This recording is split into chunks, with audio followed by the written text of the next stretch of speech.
Bienvenue dans cette revue de presse maghrébine et on l'entame avec le quotidien national Aujourd'hui le Maroc. Le journal revient ce lundi sur le discours prononcé par le roi Mohammed VI devant les membres des deux chambres du Parlement à l'occasion de l'ouverture de la première session de la seconde année législative. Un discours porteur de plusieurs messages, notamment à destination de la classe politique. Nous ne critiquons pas pour le plaisir de critiquer, tout en laissant les choses en l'état. Notre volonté est plutôt de redresser la situation en veillant à rectifier les erreurs commises et à corriger les dysfonctionnements constatés, a indiqué le souverain. Dans ce sens, se précise aujourd'hui le Maroc. Le discours royal a annoncé de nouvelles mesures destinées notamment à assurer le suivi des programmes sociaux et à prévoir une évaluation régulière.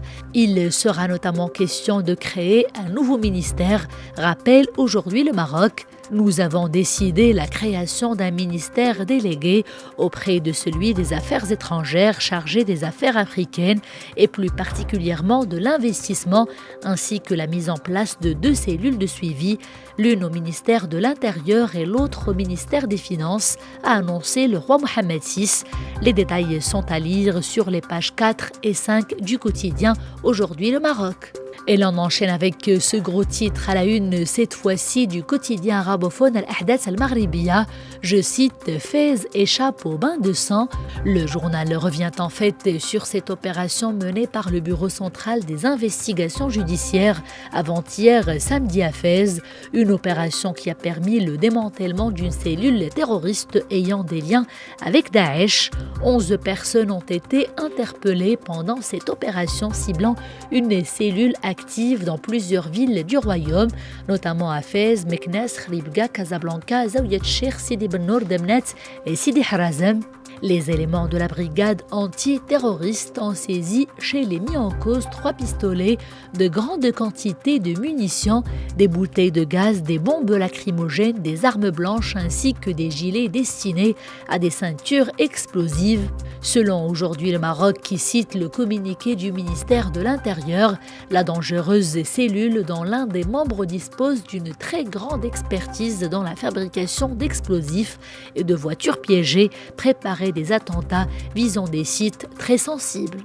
Pour ce qui est de la presse algérienne, on retient ce lundi ce titre sur les colonnes du quotidien Liberté Algérie. Je cite « Où nous mènera l'entêtement du gouvernement ?» En photo, le Premier ministre algérien Ahmed Yahya, dont le plan d'action est très critiqué par les observateurs et la presse locale. Aucun État tiers-mondiste n'a amélioré sa situation économique via le recours à la planche à billets, écrit le quotidien Liberté Algérie ce lundi, en dépit des avis des experts de la Banque mondiale et de plusieurs établissements internationaux, poursuit le journal. Le Premier ministre algérien s'obstine à défendre le recours à la planche à billets comme solution incontournable à la grave crise financière. Pendant sa dernière sortie médiatique, Ahmed Yahya a déclaré qu'avec cet argent, l'Algérie compte relancer les projets de développement qui sont bloqués à cause de la crise, notamment les hôpitaux, les routes, les barrages et les établissements scolaires.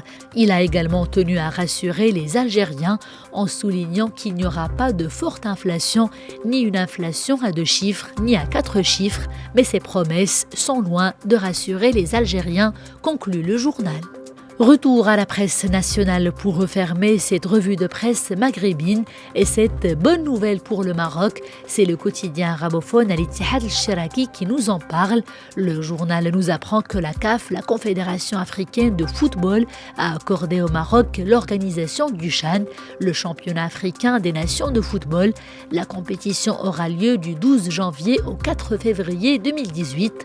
Le Maroc était en fait en lice pour l'organisation du championnat aux côtés de la Guinée équatoriale et de l'Éthiopie.